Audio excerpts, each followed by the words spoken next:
উত্তরায় বিমান দুর্ঘটনায় আহতদের ভারতে প্রয়োজনীয় চিকিৎসা সহায়তা দেওয়ার জন্য তথ্য চেয়ে বাংলাদেশ সরকারকে চিঠি দিয়েছে ভারতীয় হাইকমিশন। আজ মঙ্গলবার অর্থাৎ 22 জুলাই এ চিঠি পাঠানো হয়। চিঠিতে বলা হয়, মাইলস্টোনে বিমান বিধ্বস্তের মর্মান্তিক ঘটনায় ভারতের প্রধানমন্ত্রী নরেন্দ্র মোদী সমবেদনা জানিয়েছেন এবং সব ধরনের সহায়তার আশ্বাস দিয়েছেন। এরই ধারাবাহিকতায় দুর্ঘটনায় হতাহতদের ভারতে কী ধরনের জরুরি চিকিৎসা সেবা প্রয়োজন সে বিষয়ে তথ্য চাওয়া হয়েছে।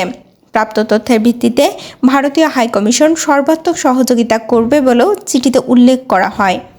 এর আগে গতকাল সোমবার উত্তরা বাংলাদেশ বিমান বাহিনী যুদ্ধ বিমান বিধ্বস্তের ঘটনায় দুঃখ প্রকাশ করেন ভারতীয় প্রধানমন্ত্রী নরেন্দ্র মোদী। একই সঙ্গে মোদী বাংলাদেশের সঙ্গে সংহতি প্রকাশ করে সব ধরনের সহায়তার কথা জানিয়েছেন। ভারতের প্রধানমন্ত্রী বলেন, ঢাকায় একটি মর্মান্তিক বিমান দুর্ঘটনায় প্রাণহানির ঘটনায় গভীরভাবে মর্মাহত ও দুঃখিত বোধ করছি, যেখানে মৃতদের মধ্যে অনেকেই তরুণ শিক্ষার্থী। পরিবারগুলোর জন্য আমাদের হৃদয় শোকাহত, আহতদের দ্রুত আরোগ্য কামনা করছি। তিনি বলেন, ভারত বাংলাদেশের সঙ্গে সংহতি প্রকাশ করছে এবং সম্ভাব্য সব সহায়তা ও সহযোগিতা দিতে প্রস্তুত রয়েছে। রাজধানীর উত্তরার মাইলস্টোন স্কুল অ্যান্ড কলেজে বিমান বাহিনীর একটি যুদ্ধ বিমান বিধ্বস্ত হওয়ার ঘটনায় মৃতের সংখ্যা বেড়ে দাঁড়িয়েছে 32 জনে।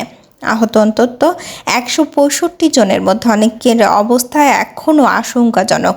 বেশিরভাগই অগ্নিদগ্ধ অবস্থায় বিভিন্ন হাসপাতালে চিকিৎসাধীন রয়েছেন। 22 জুলাই অর্থাৎ মঙ্গলবার রাত 1:45টার দিকে জাতীয় বার্ন অ্যান্ড প্লাস্টিক সার্জারি ইনস্টিটিউটে চিকিৎসাধীন অবস্থায় 9 বছর বয়সী শিশু নাফির মৃত্যু হয়। তার শরীরের 95% পুড়ে গিয়েছিল।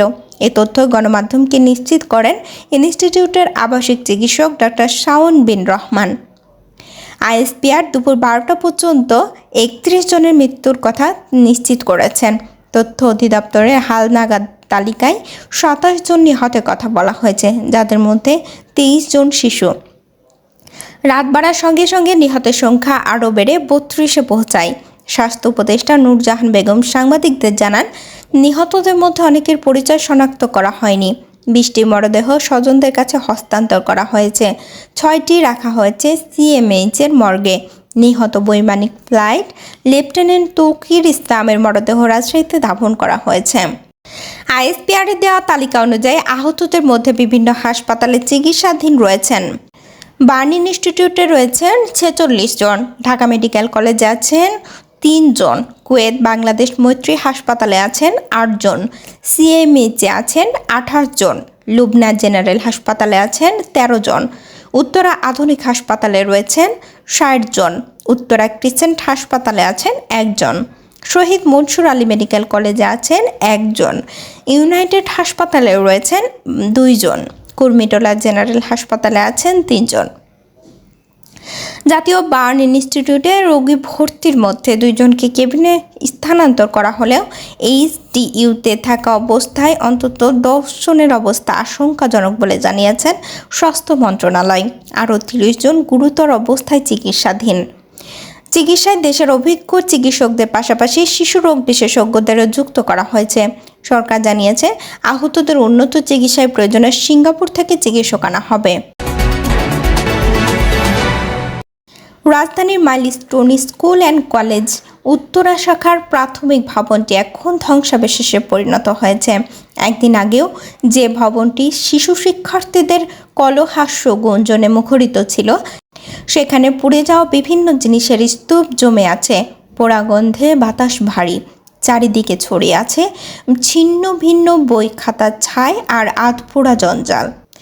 পরিবেশটা আরও দুঃসহ করে তুলেছে সন্তানের খোঁজে আসা অভিভাবক স্বজনদের হাহাকার।